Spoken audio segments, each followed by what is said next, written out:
afternoon. My name is Dr. Marie Boursiquot, and I'm proud.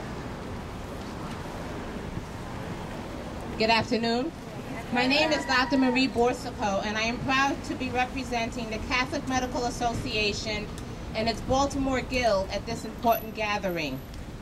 Founded in 1932, the Catholic Medical Association is the largest association of Catholic physicians in North America. I stand before you today not only as a physician of good conscience, but as a proud American who cherishes the freedom to freely practice my religion. We are duty-bound, irrespective of our station in life or religious affiliation, to speak out against any attempt by our government to force us to abandon our conscience or our beliefs. Like most of you, I agree that health care reform is necessary in this country, but Obamacare puts too much power in the hands of the federal government. Do not be fooled by the smokescreen posed by the HHS mandate, which is simply an attempt by our federal government to force employers and employees to pay for controversial and immoral medical practices under the guise of preventive health care.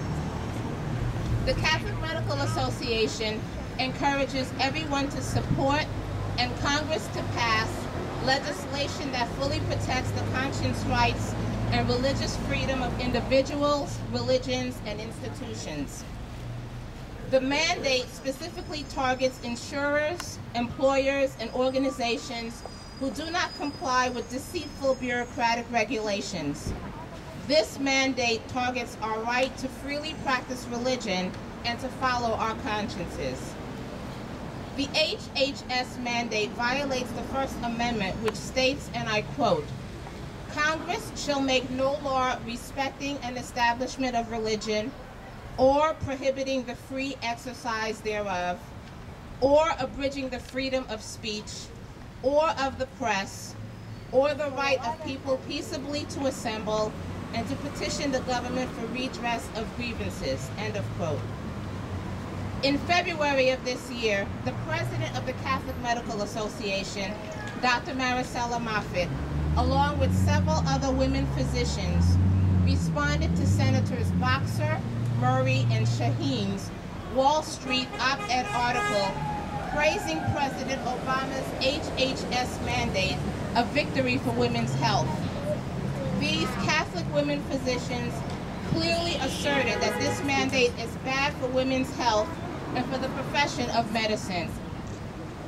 As a physician of good conscience, I must remind you that pregnancy and fertility are not diseases requiring prevention.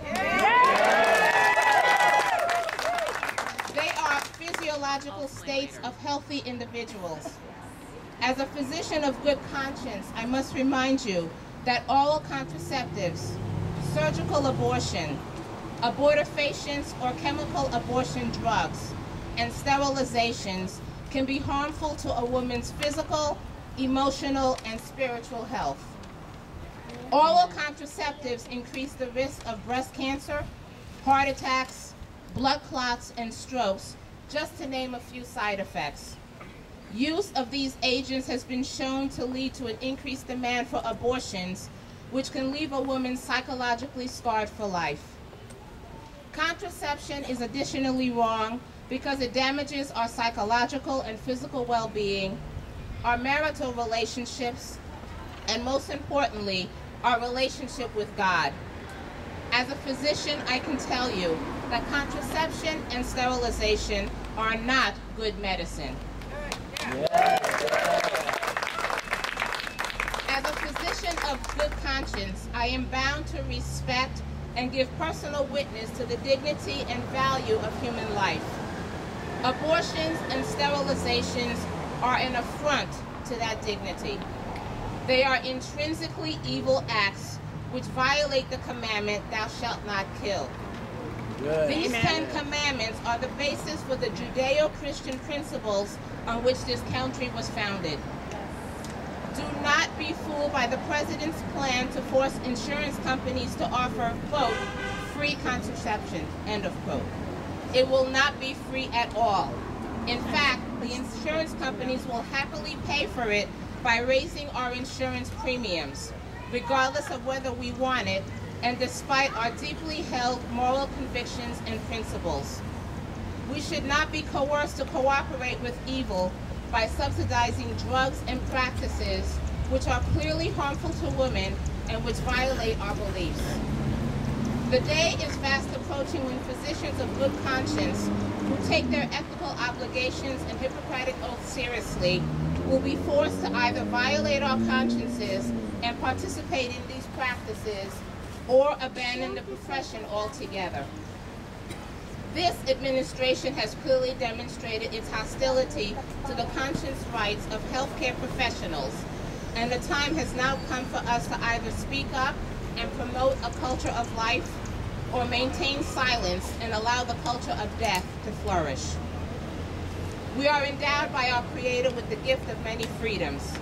We are free, however, to choose between good and evil and to do God's will.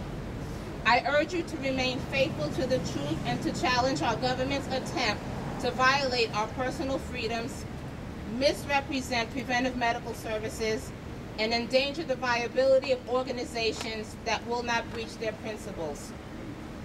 I will conclude my remarks with a passage from St. Paul's second letter to Timothy, which reads, "Proclaim the word, be persistent, whether it is convenient or inconvenient. Convince, reprimand, encourage through all patience and teaching. Be self-possessed in all circumstances. Put up with